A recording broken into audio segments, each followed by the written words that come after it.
ਬਹੁਤ ਹੀ ਸਤਿਕਾਰਯੋਗ ਹਾਜ਼ਰੀਨ, ਆਓ ਸਭ ਤੋਂ ਪਹਿਲਾਂ ਗੁਰਦੇਵ ਪਾਤਸ਼ਾਹ ਦੀ ਬਖਸ਼ਿਸ਼ ਮੁਕੱਦਸ ਫਤਿਹ ਬੁਲੰਦ ਕਰੀਏ। ਪਿਆਰ ਸਹਿਤ ਆਖਣਾ ਜੀ ਵਾਹਿਗੁਰੂ ਜੀ ਕਾ ਖਾਲਸਾ, ਵਾਹਿਗੁਰੂ ਜੀ ਕੀ ਫਤਿਹ।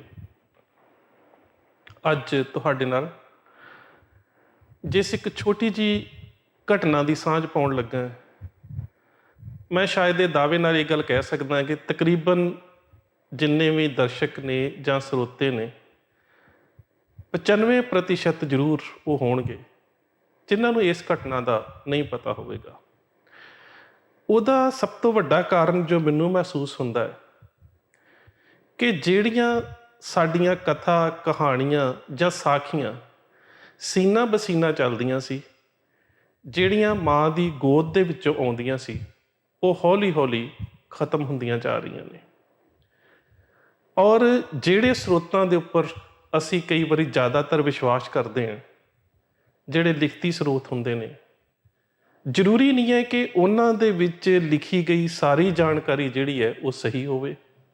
ਸੋ ਕਈ ਵਾਰੀ ਇਹ ਜਿਹੜਾ ਮੌਖਿਕ ਇਤਿਹਾਸ ਹੁੰਦਾ ਹੈ ਅਤੇ ਲਿਖਤੀ ਇਤਿਹਾਸ ਹੁੰਦਾ ਹੈ, ਇਹਦੇ ਵਿੱਚ ਦੋਵਾਂ ਨੂੰ ਮੇਲ ਕੇ ਵੀ ਵੇਖਣਾ ਪੈਂਦਾ ਹੈ। ਅਤੇ ਇਹ ਨਹੀਂ ਹੁੰਦਾ ਕਿ ਅਸੀਂ ਮੌਖਿਕ ਇਤਿਹਾਸ ਜਿਹੜੀਆਂ ਸੀਨਾ ਬਸੀਨਾ ਚੱਲਦੀਆਂ ਪਰੰਪਰਾਵਾਂ ਦੀਆਂ ਸਾਡੀਆਂ ਜੁੜੀਆਂ ਹੋਈਆਂ ਸਾਖੀਆਂ ਨੇ, ਅਸੀਂ ਉਹਨਾਂ ਨੂੰ ਬਿਲਕੁਲ ਹੀ ਰੱਦ ਕਰ ਦਈਏ। ਸ਼ੇਰੇ ਪੰਜਾਬ ਮਹਾਰਾਜਾ ਰਣਜੀਤ ਸਿੰਘ ਦੇ ਬਾਰੇ ਬਿਲਕੁਲ ਮੇਰੇ ਖਿਆਲ ਦੇ ਨਾਲ ਇੰਝ ਹੀ ਹੋਇਆ ਹੈ ਕਿ ਜੋ ਕੁਛ ਵੀ ਉਹਦੇ ਰਾਜ ਦੇ ਬਾਰੇ, ਉਹਦੇ ਨਿੱਜੀ ਜੀਵਨ ਦੇ ਬਾਰੇ, ਉਹਦੇ ਪਰਿਵਾਰ ਦੇ ਬਾਰੇ, ਜਾਂ ਫਿਰ ਉਹਦੀਆਂ ਜੰਗਾਂ ਯੁੱਧਾਂ ਔਰ ਜਿੱਤਾਂ ਦੇ ਬਾਰੇ ਜੋ ਕੁਝ ਵੀ ਬਿਆਨ ਕੀਤਾ ਹੈ, ਜਾਂ ਤਾਂ ਉਹਨਾਂ ਲੋਕਾਂ ਨੇ ਬਿਆਨ ਕੀਤਾ ਹੈ ਜਿਸ ਖਿੱਤੇ ਦੇ ਵਿੱਚ ਉਹ ਕਾਬਜ ਹੋਇਆ ਸੀ, ਤਾਂ ਕਿਤੇ ਨਾ ਕਿਤੇ ਉਹ ਉਸ ਦੇ ਨਾਲ ਮਜ਼ਹਬੀ ਨਫ਼ਰਤ ਰੱਖਦੇ ਸੀ। ਦੂਸਰੇ ਉਹ ਲੋਕ ਸੀ ਜਿਨ੍ਹਾਂ ਨੂੰ ਅਸੀਂ ਬ੍ਰਿਟਿਸ਼ ਇਤਿਹਾਸਕਾਰ ਕਹਿ ਸਕਦੇ ਹਾਂ, ਜ਼ਿਆਦਾਤਰ ਜਿਨ੍ਹਾਂ ਦੇ ਮਨ ਦੇ ਵਿੱਚ ਇਹ ਸੀ ਕਿ ਅਸੀਂ ਏਸ਼ੀਆ ਦੇ ਇੰਨੇ ਵੱਡੇ ਖਿੱਤੇ ਨੂੰ ਤਾਂ ਆਪਣੇ ਅਧੀਨ ਕਰ ਲਿਆ, ਪਰ ਸ਼ੇਰੇ ਪੰਜਾਬ ਮਹਾਰਾਜਾ ਰਣਜੀਤ ਸਿੰਘ ਦਾ ਜਿਹੜਾ ਰਾਜ ਹੈ ਉਹ ਸਾਡੇ ਕਬਜ਼ੇ ਅਧੀਨ ਨਹੀਂ ਆ ਸਕਿਆ। ਸੋ ਇਹਦੇ ਵਿੱਚ ਕੋਈ ਸ਼ੱਕ ਨਹੀਂ ਕਿ ਜੋ ਕੁਝ ਸਿੱਖਾਂ ਨੇ, ਖਾਸ ਕਰਕੇ ਸਿੱਖ ਇਤਿਹਾਸਕਾਰਾਂ ਨੇ ਮਹਾਰਾਜਾ ਰਣਜੀਤ ਸਿੰਘ ਦੇ ਬਾਰੇ ਲਿਖਿਆ ਹੈ, ਉਹਦੇ ਵਿੱਚ ਓਨੀਆਂ ਗਲਤੀਆਂ ਔਰ ਕੋਤਾਹੀਆਂ ਨਹੀਂ ਹੋਈਆਂ। ਪਰ ਅਜੋਕੇ ਸਮੇਂ ਦੇ ਵਿੱਚ ਜਿਹੜੀ ਨਵੀਨ ਇਤਿਹਾਸਕਾਰੀ ਹੈ, ਇਹਦੇ ਵਿੱਚ ਸਾਨੂੰ ਸ਼ੌਕ ਹੁੰਦਾ ਹੈ ਕਿ ਆਪਣੇ ਇਤਿਹਾਸਕਾਰਾਂ ਨੂੰ ਛੱਡ ਕੇ ਕੋਈ ਬਾਹਰੀ ਵਿਦਵਾਨ, ਕੋਈ ਗੈਰ ਸਿੱਖ ਵਿਦਵਾਨ ਕੀ ਕਹਿ ਰਿਹਾ ਹੈ, ਉਹਦੇ ਉੱਪਰ ਅਸੀਂ ਜ਼ਿਆਦਾ ਧਿਆਨ ਕੇਂਦਰਿਤ ਕਰਦੇ ਹਾਂ। ਅਤੇ ਜਿਉਂ-ਜਿਉਂ ਅਸੀਂ ਅਜਿਹੀਆਂ ਲਿਖਤਾਂ ਦੇ ਉੱਪਰ ਧਿਆਨ ਕੇਂਦਰਿਤ ਕਰਦੇ ਹਾਂ, ਮੇਰਾ ਕਹਿਣ ਤੋਂ ਇਹ ਬਿਲਕੁਲ ਭਾਵ ਨਹੀਂ ਹੈਗਾ ਕਿ ਸਾਡੇ ਵਿਰੋਧ ਦੇ ਵਿੱਚ ਜੋ ਵਿਦਵਾਨਾਂ ਨੇ ਲਿਖਿਆ ਉਹ ਨਹੀਂ ਪੜ੍ਹਨਾ ਚਾਹੀਦਾ, ਪੜ੍ਹਨਾ ਚਾਹੀਦਾ ਹੈ, ਪਰ ਉਸ ਨੂੰ ਲੋਕਾਂ ਤੱਕ ਲਿਖਤ ਜਾਂ ਮੌਖਿਕ ਰੂਪ ਦੇ ਵਿੱਚ ਲੈ ਕੇ ਆਉਣ ਤੋਂ ਪਹਿਲਾਂ ਉਸ ਦਾ ਅਧਿਐਨ ਜਿਹੜਾ ਉਹ ਜ਼ਰੂਰ ਕਰਨਾ ਪਵੇਗਾ। ਜਿਹੜੀਆਂ ਸਾਡੀਆਂ ਸੀਨਾ ਬਸੀਨਾ ਚੱਲਦੀਆਂ ਇਤਿਹਾਸਕਾਰੀ ਦੀਆਂ ਪਰੰਪਰਾਵਾਂ ਸੀ, ਜਿਸ ਦੇ ਬਾਰੇ ਮੈਂ ਪਹਿਲਾਂ ਵੀ ਗੱਲ ਕੀਤੀ ਹੈ ਕਿ ਮਾਂ ਦੀ ਗੋਦ ਤੋਂ ਬੱਚੇ ਤੱਕ ਪਹੁੰਚਦੀਆਂ ਸੀ, ਉਹ ਪਰੰਪਰਾ ਸਾਡੇ 'ਚੋਂ ਤਕਰੀਬਨ ਹੌਲੀ ਹੌਲੀ ਬਿਲਕੁਲ ਲੁਪਤ ਹੋ ਚੁੱਕੀ ਹੈ, ਜੇ ਕਹਿ ਦੇਵਾਂ ਤਾਂ ਖਤਮ ਹੋ ਚੁੱਕੀ ਹੈ। ਸੋ ਬੜੀ ਛੋਟੀ ਜਿਹੀ ਘਟਨਾ ਤੁਹਾਡੇ ਨਾਲ ਸਾਂਝੀ ਕਰ ਲੱਗਾ ਹੈ। ਇਸ ਘਟਨਾ ਦਾ ਅੰਸ਼ਕ ਜ਼ਿਕਰ ਜਿਹੜਾ ਹੈ ਉਹ ਪ੍ਰਿੰਸੀਪਲ ਸਤਬੀਰ ਸਿੰਘ ਨੇ ਆਪਣੀ ਕਿਤਾਬ ਖਾਲਸੇ ਦੀ ਵਾਸੀ ਵਿੱਚ ਕੀਤਾ ਸੀ, ਜਿਸ ਦੇ ਵਿੱਚ ਉਹਨਾਂ ਨੇ ਆਪਣੀ ਪਾਕਿਸਤਾਨ ਫੇਰੀ ਦਾ ਜ਼ਿਕਰ ਕੀਤਾ ਸੀ। ਹੁਣ ਸੁਭਾਵਿਕ ਹੈ ਕਿ ਜੇਕਰ ਉਹਨਾਂ ਨੇ ਉਸ ਫੇਰੀ ਦੇ ਦੌਰਾਨ ਇਸ ਘਟਨਾ ਦਾ ਜ਼ਿਕਰ ਕੀਤਾ ਹੈ, ਤਾਂ ਕਿਤੇ ਨਾ ਕਿਤੇ ਉਸ ਸਮੇਂ ਜਿਹੜਾ ਸਾਡਾ ਲਹਿੰਦਾ ਪੰਜਾਬ ਹੈ, ਉੱਥੋਂ ਦੇ ਜਿਹੜੇ ਲੋਕ ਨੇ, ਉਹਨਾਂ ਦੀਆਂ ਸੀਨਾ ਬਸੀਨਾ ਚੱਲਦੀਆਂ ਪਰੰਪਰਾਵਾਂ ਦੇ ਵਿੱਚ ਇਹ ਜਿਹੜੀ ਮਹਾਨ ਗਾਥਾ ਹੈ ਇਹ ਜ਼ਰੂਰ ਛੁਪੀ ਹੋਵੇਗੀ। ਜੇਕਰ ਅੰਸ਼ਕ ਰੂਪ ਦੇ ਵਿੱਚ ਹੈ, ਮੈਂ ਪੜ੍ਹਿਆ ਇਸ ਨੂੰ ਪਹਿਲਾਂ ਵੀ ਸੀ, ਤਾਂ ਹੁਣ ਪਿੱਛੇ ਜੇ ਇੱਕ ਵੀਰ ਦੇ ਨਾਲ ਗੱਲਬਾਤ ਹੋਈ ਅਤੇ ਜਦੋਂ ਉਹਨੇ ਇਹਦੇ ਅਰਥ ਖੋਲ੍ਹ ਕੇ ਦੱਸੇ ਤਾਂ ਮੈਂ ਬੜਾ ਹੈਰਾਨ ਹੋਇਆ, ਅਤੇ ਮੈਂ ਸੋਚਿਆ ਕਿ ਇਸ ਗੱਲ ਨੂੰ ਸੰਗਤ ਦੇ ਨਾਲ ਜ਼ਰੂਰ ਸਾਂਝਾ ਕਰਨਾ ਚਾਹੀਦਾ। ਜਿਹੜੀ ਛੋਟੀ ਜਿਹੀ ਕਹਾਣੀ ਹੈ ਉਹ ਤੁਹਾਨੂੰ ਵੀ ਮੇਰੇ ਖਿਆਲ ਨਾਲ ਛੋਟੀ ਜਿਹੀ ਲੱਗੇਗੀ, ਪਰ ਉਹਦੇ ਜਿਹੜੇ ਅਰਥ ਨੇ, ਜੇਕਰ ਤੁਸੀਂ ਉਸ ਸਮੇਂ ਦੀ ਰਾਜਸੀ ਵਿਧੀ, ਰਾਜਨੀਤੀ, ਰਾਜ ਪ੍ਰਣਾਲੀ ਅਤੇ ਰਣਜੀਤ ਸਿੰਘ ਦੇ ਸ਼ਾਸਨ ਦੇ ਨਾਲ ਜੋੜ ਕੇ ਵੇਖੋਗੇ, ਤਾਂ ਉਹ ਅਰਥ ਜਿਹੜੇ ਨੇ ਬਹੁਤ ਵੱਡੇ ਹੋਣਗੇ। ਘਟਨਾਕ੍ਰਮ ਇੰਝ ਸੁਣਾਇਆ ਜਾਂਦਾ ਹੈ, ਕਿਉਂਕਿ ਲਿਖਤ ਦੇ ਵਿੱਚ ਨਹੀਂ ਹੈ, ਲਿਖਤ ਦੇ ਵਿੱਚ ਥੋੜ੍ਹਾ ਹੈ, ਸੁਣਾਇਆ ਜਾਂਦਾ ਸ਼ਬਦ ਮੈਂ ਸੀਨਾ ਬਸੀਨਾ ਪਰੰਪਰਾ 'ਚੋਂ ਵਰਤ ਰਿਹਾ ਹਾਂ ਕਿ ਇੱਕ ਗਰੀਬ ਮਾਂ ਆਪਣੇ ਬੱਚੇ ਨੂੰ ਸਵਾ ਰਹੀ ਹੈ। ਅਕਸਰ ਲੋਹਰੀ ਦੇਣ ਦੀ ਪਰੰਪਰਾ ਕਿਸੇ ਨਾ ਕਿਸੇ ਰੂਪ ਦੇ ਵਿੱਚ ਸਾਰੇ ਧਰਮਾਂ ਦੇ ਵਿੱਚ ਮੌਜੂਦ ਹੈ, ਸਾਰੀਆਂ ਭਾਸ਼ਾਵਾਂ ਦੇ ਵਿੱਚ ਮੌਜੂਦ ਹੈ ਕਿ ਜਦੋਂ ਮਾਂ ਬੱਚੇ ਨੂੰ ਸਵਾ ਰਹੀ ਹੁੰਦੀ ਹੈ ਤਾਂ ਰਾਗਬੱਧ ਰੂਪ ਵਿੱਚ ਉਹਨੂੰ ਕੁਝ ਨਾ ਕੁਝ ਜ਼ਰੂਰ ਸੁਣਾਉਂਦੀ ਹੈ, ਉਹਨੂੰ ਅਸੀਂ ਲੋਰੀ ਕਹਿ ਦਿੰਦੇ ਹਾਂ। ਉਹ ਜਿਹੜੀ ਲੋਰੀ ਸੁਣਾ ਰਹੀ ਹੈ ਮਾਂ, ਉਹ ਗੋਦ ਵਿੱਚ ਪਏ ਆਪਣੇ ਬੱਚੇ ਨੂੰ ਕਹਿ ਰਹੀ ਹੈ, ਆਕੜ ਵੇ ਪੁੱਤ ਆਕੜ ਵੇ, ਰਣਜੀਤ ਸਿੰਘੋ ਤੇਰਾ ਚਾਕਰ ਵੇ, ਸਦਾ ਕੌਰ ਤੇਰੀ ਦਾਈ ਵੇ, ਮਹਿਤਾਬ ਕੌਰ ਭੱਜਦੀ ਆਈ ਵੇ। ਹੁਣ ਤੁਸੀਂ ਵੇਖੋ ਕਿ ਇਹਦੇ ਵਿੱਚ ਸਾਰਾ ਹੀ ਰਣਜੀਤ ਸਿੰਘ ਦਾ ਪਰਿਵਾਰ ਜਿਹੜਾ ਉਸਨੇ ਗਿਣਾ ਦਿੱਤਾ ਹੈ, ਤੇ ਆਪਣੇ ਪੁੱਤ ਨੂੰ ਕੀ ਕਹਿ ਰਹੀ ਹੈ ਕਿ ਆਕੜ ਵੇ ਪੁੱਤ ਆਕੜ ਵੇ, ਰਣਜੀਤ ਸਿੰਘ ਤੇਰਾ ਚਾਕਰ ਵੇ, ਕਿ ਪੁੱਤ ਆਕੜ ਲੈ, ਰਣਜੀਤ ਸਿੰਘ ਜਿਹੜਾ ਹੈ ਉਹ ਤਾਂ ਤੇਰਾ ਨੌਕਰ ਹੈ। ਸਦਾ ਕੌਰ ਤੇਰੀ ਦਾਈ, ਰਣਜੀਤ ਸਿੰਘ ਦੀ ਸੱਸ ਸਰਦਾਰ ਗੁਰਬਖਸ਼ ਸਿੰਘ ਕਨ੍ਹਈਆ ਦੀ ਘਰ ਵਾਲੀ ਤੇ ਬਹੁਤ ਹੀ ਨੀਤੀਵਾਨ ਔਰਤ, ਉਹਦੇ ਬਾਰੇ ਸ਼ਬਦ ਵਰਤਿਆ ਜਾ ਰਿਹਾ ਕਿ ਉਹ ਤਾਂ ਤੇਰੀ ਖਿਡਾਉਣ ਵਾਲੀ ਦਾਈ ਹੈ। ਮਹਿਤਾਬ ਕੌਰ ਮਹਾਰਾਜਾ ਸ਼ੇਰ ਸਿੰਘ ਦੀ ਮਾਤਾ, ਬੀਬੀ ਸਦਾ ਕੌਰ ਦੀ ਬੇਟੀ ਤੇ ਮਹਾਰਾਜਾ ਰਣਜੀਤ ਸਿੰਘ ਦੀ ਪਹਿਲੀ ਪਤਨੀ, ਉਹ ਦੌੜਦੀ ਆਈ ਵੀ ਉਹ ਵੀ ਤੇਰੀ ਨੌਕਰ ਹੈ। ਹੁਣ ਤੁਸੀਂ ਵੇਖੋ ਇਹ ਗੱਲ ਛੋਟੀ ਨਹੀਂ ਹੈ ਕਿ ਇੱਕ ਆਮ ਗਰੀਬ ਪਰਿਵਾਰ ਦੀ ਜਿਹੜੀ ਮਾਂ ਹੈ ਉਹ ਆਪਣੇ ਬੱਚੇ ਨੂੰ ਲੋਰੀ ਦੇ ਰਹੀ ਹੈ, ਤੇ ਰਾਤ ਦੀ ਡਿਊਟੀ ਦੇ ਉੱਪਰ ਜਾਂ ਰਾਤ ਨੂੰ ਜਿਹੜੀਆਂ ਘਟਨਾਵਾਂ ਦੇ ਉੱਪਰ ਨਜ਼ਰ ਰੱਖਣ ਵਾਲੇ ਸਿਪਾਹੀ ਹੁੰਦੇ ਨੇ, ਰਾਤਰੀ ਪਿਆਦੇ, ਕਿਤੇ ਉਹਨੇ ਇਹ ਗੱਲ ਸੁਣ ਲਈ ਤੇ ਜਾ ਕੇ ਸ਼ੇਰੇ ਪੰਜਾਬ ਮਹਾਰਾਜਾ ਰਣਜੀਤ ਸਿੰਘ ਦੇ ਰਾਜ ਦੇ ਵਿੱਚ ਜਾ ਕੇ ਦੱਸ ਦਿੱਤੀ ਕਿ ਫਲਾਣੇ ਗਲੀ ਦੇ ਵਿੱਚ, ਫਲਾਣੇ ਮੁਹੱਲੇ ਦੇ ਵਿੱਚ, ਫਲਾਣੇ ਘਰ ਦੇ ਵਿੱਚ ਰਾਤ ਨੂੰ ਇਹ ਆਵਾਜ਼ ਆ ਰਹੀ ਸੀ, ਤੇ ਇਸ ਸ਼ਬਦਾਵਲੀ ਦੇ ਵਿੱਚ ਸ਼ੇਰੇ ਪੰਜਾਬ ਮਹਾਰਾਜਾ ਰਣਜੀਤ ਸਿੰਘ ਦੇ ਰਾਜ ਔਰ ਉਸ ਦੇ ਪਰਿਵਾਰ ਦੀ ਹੱਤਕ ਕੀਤੀ ਗਈ ਹੈ। ਜਦੋਂ ਇਹ ਗੱਲ ਸ਼ੇਰੇ ਪੰਜਾਬ ਮਹਾਰਾਜਾ ਰਣਜੀਤ ਸਿੰਘ ਤੱਕ ਪਹੁੰਚੀ ਤਾਂ ਉਸ ਮਾਤਾ ਨੂੰ ਬੁਲਾ ਲਿਆ ਗਿਆ।